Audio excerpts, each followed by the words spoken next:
A couple of months back, the second trailer for the upcoming film Ghostbusters Afterlife was released. The reaction on the internet was, well, it was mixed. The trailer promised a return of many elements from the original 1984 Ghostbusters, including a storyline that heavily ties into the events of that film, as well as returning villains like Gozer the Gozerian and the Terror Dogs, as well as new villains like Walmart, whose labour policies are far more evil than 1,000 Terror Dogs. Many people were quite excited to see those returning elements, others were disappointed, preferring something new instead. But one particular criticism became very frequent, and that was that the trailer just didn't have many jokes. In fact, it kind of has no jokes, apart from maybe these mini Stay Puft Men, but I guess they're not really a joke, more of a mildly amusing visual. Instead, the trailer is more focused on emotion, nostalgia, mystery and wonder, which is fine, but somewhat strange for a sequel to a comedy.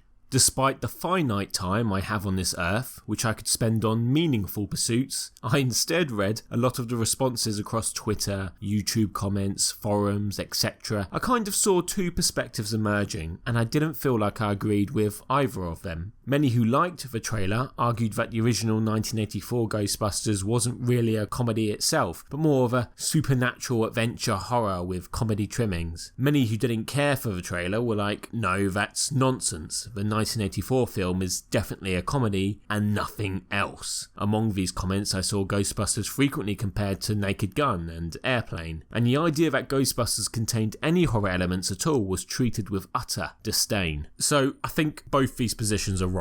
I am the only right person, which is weird because I'm a complete moron. Firstly, Ghostbusters is absolutely a comedy. Most scenes are structured and staged comedically. They unfold like jokes. For example, you often have a setup. Just give me the address.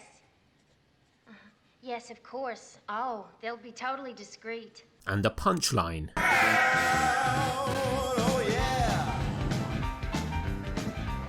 Hey, anybody see a ghost? This is a typical joke structure. Expectation, the Ghostbusters are going to be discreet, and a reversal, they are not discreet. And remember that structure, because we're going to come back to it. Other reasons why Ghostbusters is a comedy is that the leads are mostly comedy stars, doing comic performances. I mean, Bill Murray gets to bring his unique brand of world-weary cynicism to almost every scene he's in. The concept of exorcists as exterminators is itself a joke. By the time of the release of Ghostbusters, people thought of exorcists or ghost hunters as very serious business because of, well, things like The Exorcist for one. Brilliant film. Not much of a laugh though. Ghostbusters turns that solemnity and seriousness on its head by having these dark forces foiled by lovable dudes who treat it like pest control. So Ghostbusters is a comedy, but that said, it's not completely and willfully absurd like Naked Gun or Airplane, which are parodies. So when I see a tweet or a comment saying, ha, imagine if they made a trailer for a new Naked Gun without any jokes, I kind of think that's a bad comparison. The characters and situations in Ghostbusters are funny, but the world they exist in, even considering the ghosts, is relatively grounded. Cops, the university dean and characters like Dana Barrett behave naturalistically, at least in sort of popular cinema terms, and the even more eccentric characters like Egon seem grounded in a more believable presentation. Whereas in The Naked Gun, the world itself and the characters in it are absurd. You can have visual gags like this in Naked Gun, but such a gag would feel out of place in Ghostbusters because it's not the same kind of comedy. Ghostbusters actually relies on the naturalistic performances and presentation for its comedy because it's the juxtaposition between that and the bizarre supernatural elements that creates the humour. In The Naked Gun, it's lunacy from top to bottom, and that's fair because it's hilarious. In comedy terms, Ghostbusters feels like Shaun of the Dead. That film features comedic performances and situations, and the zombies are often funny, but they're still dangerous. There's actual stakes and, yes, actual horror. Abbott and Costello Meet Frankenstein is another example. The titular duo in that film are a little more absurd than in Ghostbusters, but once again the monsters are genuine menaces, and there are potentially disturbing moments. The cabal of universal monsters that appear in a film are operating in the same manner as they would in a more straightforward entry. The comedy comes from the funny lead characters interacting with them. I do not consider Shaun of the Dead, Abbott and Costello Meet Frankenstein or Ghostbusters to be parodies like Airplane and A Naked Gun. Wikipedia says Shaun of the Dead is a parody, but I defy it. It's a comedy zombie film, not a parody, and that is not merely an arbitrary distinction. Look, Naked Gun, Airplane, they make a gag out of every aspect of the genre they're spoofing. There's no attempt at creating a consistent internal reality because it's the surreal breaks of reality that makes those films fun. With these 3 films, there is a consistent internal reality, and it's the juxtaposition between the serious monsters of that reality with silly lead characters which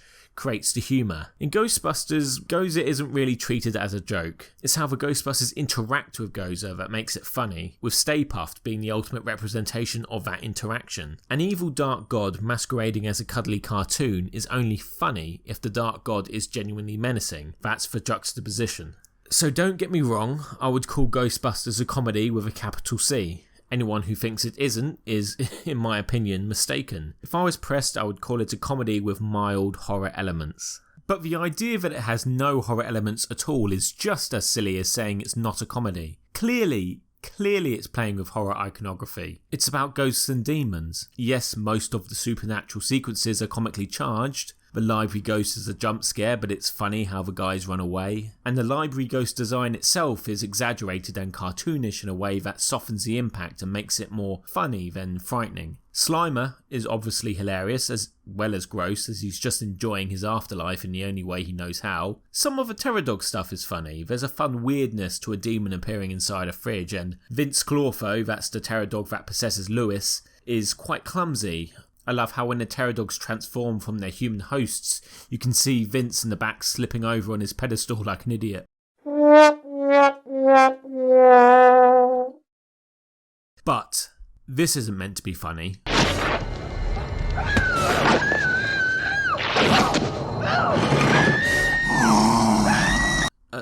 It just isn't. That's not the purpose of this scene. This scene comes at a dramatic midpoint, which you see in a lot of stories. It's where things suddenly look worse for our characters and the tension needs to rise and the villains make some gains. It changes the dynamic and tensions of the story. Just like how the T-Rex breaking out in Jurassic Park turns that film from a drama about the ethics of capitalism and science to a survival thriller. The first half of Ghostbusters is about starting a business with just a shadow of something larger going on. But this moment transitions the film into the second half where the threat becomes more apparent and the film becomes about saving the world from destruction. So from a purely dramatic perspective, it kind of needs to be menacing. You need the audience to think that this is getting real, this is getting dangerous. So the fact that the comedy is completely dropped for this scene and replaced with horror just makes sense. But also purely from the mechanisms of the filmmaking, this is a horror scene.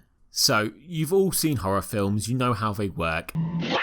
And this scene utilises a bunch of tactics common in horror cinema. For example, we have this shot here where we see Dana quietly walking into a dark apartment and changing and putting her things down. Most mainstream studio films, both in writing and in the edit, prioritise economy and incident. So scenes and shots have a narrative reason to be there. So if you are seeing someone do something mundane which doesn't seem to have any purpose like this, it probably means something interesting is going to happen. Like in Poltergeist, the scene of Jo Beth Williams cleaning the kitchen isn't just a scene of her cleaning the kitchen, it's a preamble before something interesting happens.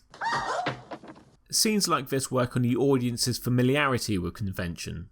The fact that we see Dana just kind of slowly put her things down and take off her coat makes the audience think, why are we seeing this? What's the point? Is something going to happen? It establishes that tension. The photography also sets a tension. This shot is fairly wide with a lot of darkness and negative space around Dana where we can imagine something hiding. Again, common horror film tactic. Paranormal Activity was a whole film series about utilising such negative space surrounded in darkness. Because when something is framed and lit like this, it both isolates the character and it establishes a space where threat can come from anywhere. Then there's production and set design. In the foreground here you can see these ornamental statues which have a pagan flavour. They're a little more clear in other shots earlier, but Ghostbusters is a film that inundates the audience with statue imagery, even way before we see the Pterodog statues on the building.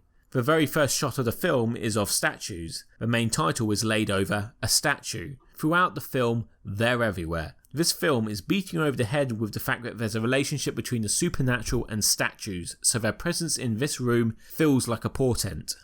Other aspects of the set design add to the feeling of menace. These bars on the windows cannot help but look like eyes. Obviously a big part of the plot of the film is that this building is supernaturally charged and the architect was a cult leader psychopath, so the design of the building feels attuned to that. And maybe if you think that's a bit of a stretch, like I've gone full Room 237, well then I'd like to point this out. This to me is clearly foreshadowing of this. Because look, this kind of stuff isn't an accident. The set was designed, these objects were chosen, and they probably had a reason for doing so.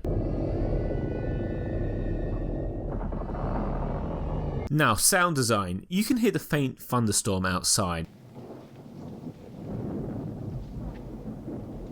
Not only is a thunderstorm a universal symbol of portent and menace, we have been shown one scene prior that during this thunderstorm the terror dogs have awoken. So we have a tangible connection between this scene and this one. Plus, now I can't find direct confirmation of this apart from on Wikipedia, but I'm pretty sure some of the thunder sound in these scenes utilises the castle thunder sound effect, which is a common thunder sound effect initially recorded for the 1931 Frankenstein.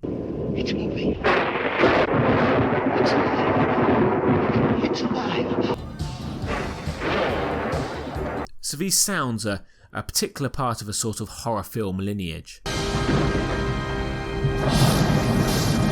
Now, I love this shot. The camera is focused on Dana here with the background slightly soft and out of focus. Our eyes in the frame are naturally drawn to the in-focus element, but by having the supernatural occurrence, the actual interesting thing, happen in the background out of focus area, it achieves two things. A, it allows the audience to feel like they're discovering it for themselves. It rewards them for their vigilance, and tacitly implies the audience need to rely on that vigilance to warn them of all the supernatural happenings. I mean, they could have just cut to an insert shot of the door, but by doing it this way, it's engaging the audience more directly, stopping them from being just passive viewers. And B, it just also highlights how the character in the scene, the point of focus, is unaware of the danger. It highlights how vulnerable they are. Both are a very common tactic in horror cinema. I mean, this moment was doing exactly the same thing, or this moment from Halloween. The actual attack capitalises on various universal fears that a lot of people have. The fear of restraint, of helplessness, and of the supernatural. The design of the terror dog, this one in particular being Zuul, is frightening. Note how a lot of the other ghosts in the film are cartoonish and funny. The terror dog looks comparatively more real and grotesque and nasty. It's got these horrible teeth that obviously imply it's predatory, but the red glowing eyes make it feel uncanny, otherworldly and evil. It's a lot of demonic and animal imagery rolled into one package, so it's quite menacing. Well, at least until the finale where you hear them both purring. I mean, that's just lovable, isn't it?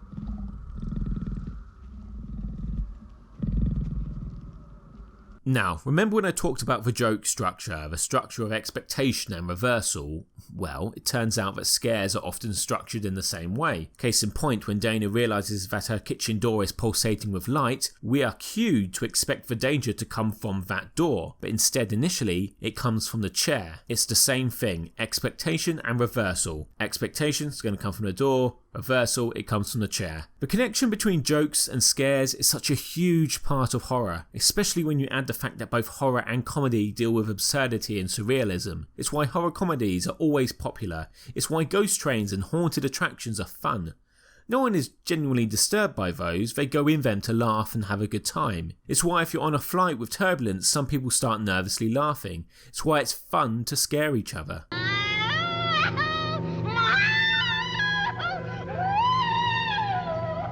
Ghostbusters is just one of the many films that understand that close connection between comedy and horror. Like, this is definitely all horror, and this is 100% comedy, but this, for example, is both. Now, you might also be thinking, well, it doesn't scare me. Yeah, I mean, fair enough, maybe not. Fear is subjective. This is probably not scary to most adults. Maybe quite scary to children though. But because you're not scared by something doesn't mean it's not a horror scene. As I've just pointed out, in the staging and the execution of this scene, it is horror. I mean, that's just what kind of scene it is. So this weird line that people are drawing where either they think because it's sometimes scary it cannot be fully a comedy, or that because it's a comedy it doesn't have any horror elements it's silly. And if you're not convinced yet, let's ask the filmmakers. It wasn't difficult striking a balance between the scary stuff and the comedy because so much comedy comes out of tension and fear anyway. And when we screened it for this audience of about 200 people at Columbia Studios. They just freaked out and then both screamed and laughed at the same time. And it was a sense of how the movie was going to work, both being truly scary and also really funny. Now, as to what this film is going to be, well, we'll have to wait and see. I'm in a quite happy position where I like all the Ghostbusters films. Yeah, the first one's the best, but these two are decent fun as well. The thing is, films can be multiple different things. They can take you on an emotional journey. They can be both frightening and funny. I'm open to see what this film does, and like all films, I'm going to wait till I actually see it before I judge it, because that's the most important thing of all, that one is open to whatever the film is trying to do, even if it doesn't match your initial expectations. Anyway, peace and love, look after yourselves.